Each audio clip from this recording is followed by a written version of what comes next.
It feels like I'm skydiving when I text you. Rose petals on the floor outside your bedroom. Sunshine whenever you smile. What is up, you guys? My name is Ashley McGrew. What it do? Welcome to my channel.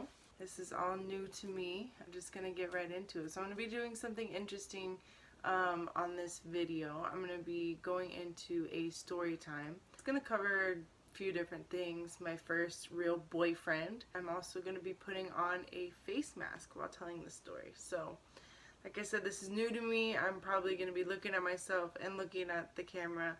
I'm recording this on my phone. I'm doing it in my bedroom.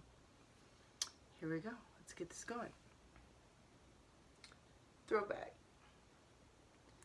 Young 14-year-old Ashley.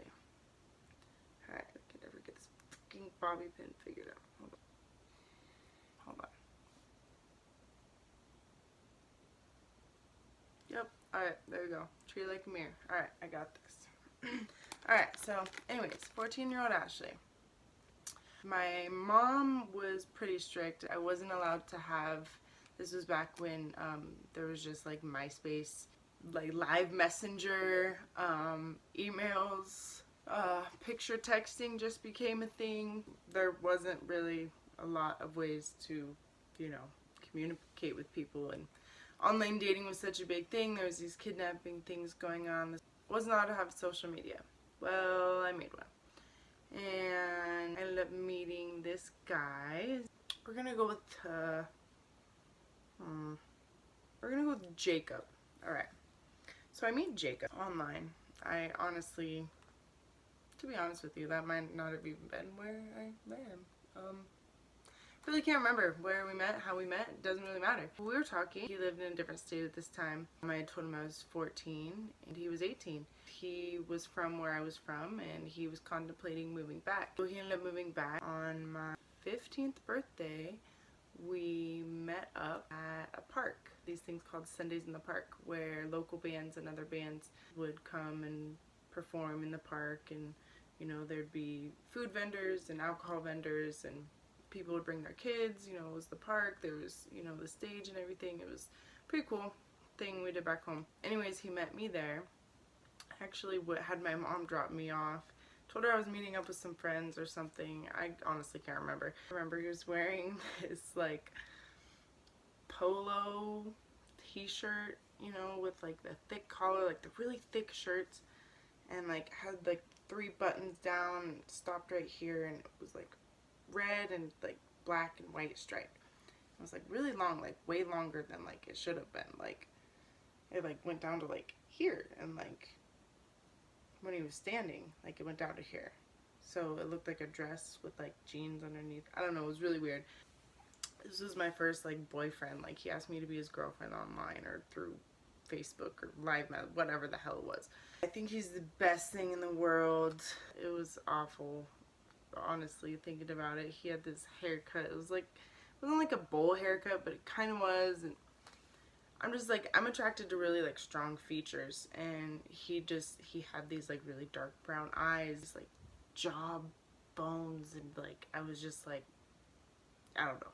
Okay, I'm gonna open this before I forget to do this while I'm talking. Met up, thought he was the greatest thing in the world. I was 15. He moved back in with his parents.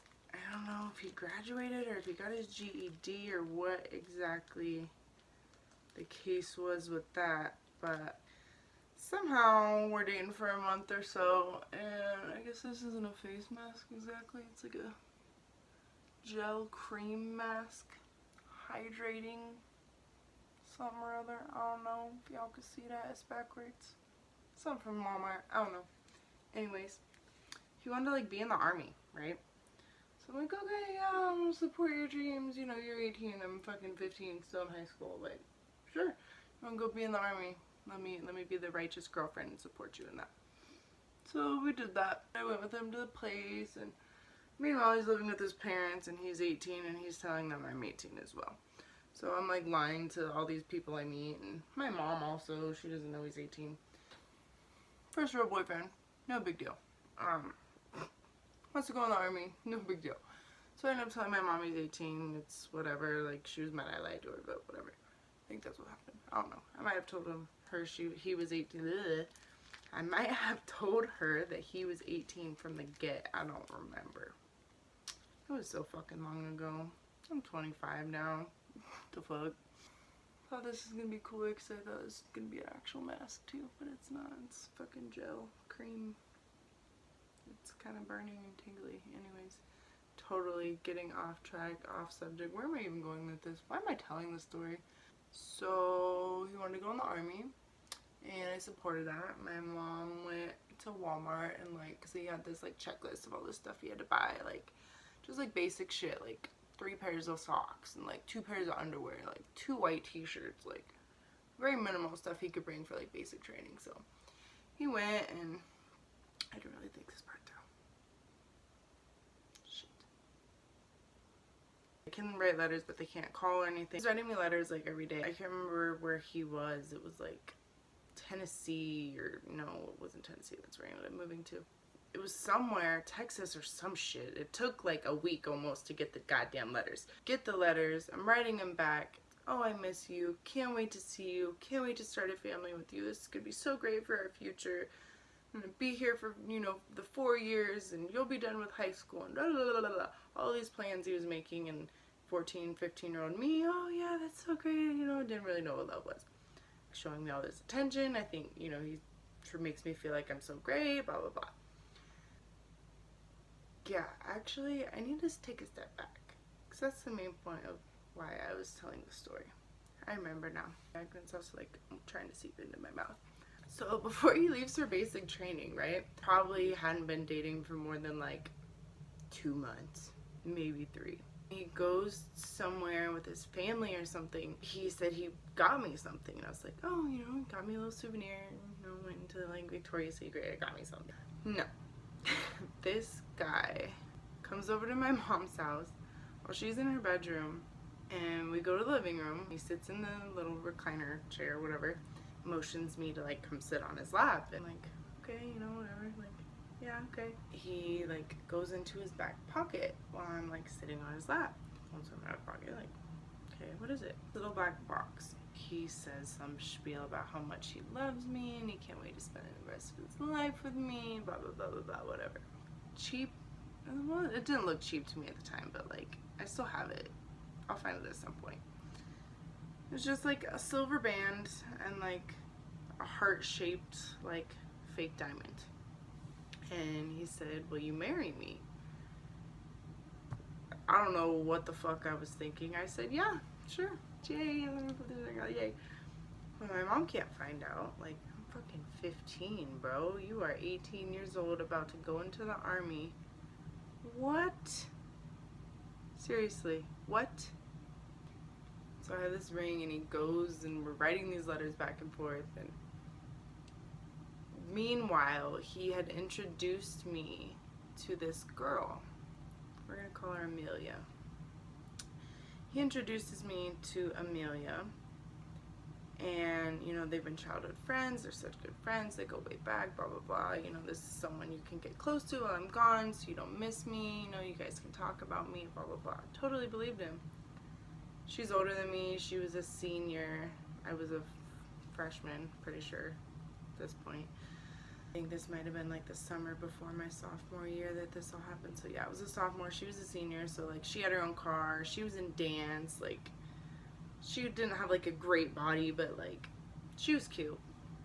So I hang out with her all the time. She like takes me to lunch, go over there after school and whatever, and you can't call very much when you're in like the basic training, like if at all. So she gets a call. I'm hanging out at her house. She gets a call from a private number. She doesn't answer it. She's like, that's weird. I never, you know, get a call from a private number. I'm not going to answer it. I'm like, okay, you know, whatever. No big deal, you know. Sometimes I don't answer private phone calls, so it wasn't like a big thing. Literally 15 seconds later, maybe, if that, I get a phone call from a private number. I look at her and make this kind of face like, what? Okay. I answer and I put it on speaker and I'm like, hello? Hey baby, I hear on the line. And I'm so like excited. This is the love of my life, my fiance, right? 15 years old, engaged to an 18-year-old that just enlisted in the army. Not something, you know, normal people do. Then I get off the phone and I'm just like kind of thinking about it, and she's like, you know, sitting there on her phone or whatever she's doing. I just like look at her and I look at my phone and I look at her. I'm like, no, like he wouldn't do that. Like she wouldn't do that. At this point in my life, I hadn't really experienced like, you know, I've experienced like bullying in school and stuff like that, but I hadn't really experienced my first like really getting fucked over by somebody until this. Long story short, don't really know how it went down. He ended up cheating on me with her like the whole time. I was really hurt and upset about it. It confused me for a really long time. I turned into a very not good person after that experience, you know, first experience really with love. And like, you know, there's a lot more that went on with that relationship between me and him for that short amount of time. That was just very bad and very toxic, and it was just all bad. But you know, I ended up somewhat getting stronger from it, I guess, kind of, to the point where I was like, well, he's gonna do the same thing to her. Why doesn't she think it's gonna happen? So they end up getting engaged. They run off to Tennessee, I think, and get married. And they're living with his aunt or something. And she's working at a restaurant, busting her ass, working all the time. You know, like quit school and everything. And meanwhile, he's just sitting on his ass, not doing anything, and cheating on her while she's working all the time. And she actually reached out to me a year or two after that happened and just like apologized, because she actually ended up leaving a guy that she was with for a couple years, who was actually a really good guy, who's with a girl now he's been with since he broke up with her. I'm pretty sure they have a couple kids now and they're happily married and whatnot. So it's just funny how karma works its way around, and you know, life teaches you lessons. So yeah, that was my experience with being engaged at 15 to my very first boyfriend, and my first experience with getting cheated on and fucked over, and basically what set the tone for me turning into a piece of shit, kind of, sort of, bad person for most of my teenage years and young adult life. So if you liked this video, if you enjoyed watching, make sure to like, comment, and subscribe. Hit that bell so you can see when and if I upload another video. This mask thing didn't really work out. I was kind of hoping it would be more exciting. It'd be like, I don't know, my face is just kind of shiny. Thank you guys for watching. If you did watch the entire thing, I appreciate you. Make sure to follow my other social media. At the moment, there's only my Instagram that you can follow. The link will be on my channel somehow. I'll figure out how to do this whole YouTube thing, links, and yeah, get with it. See you guys next time. Bye!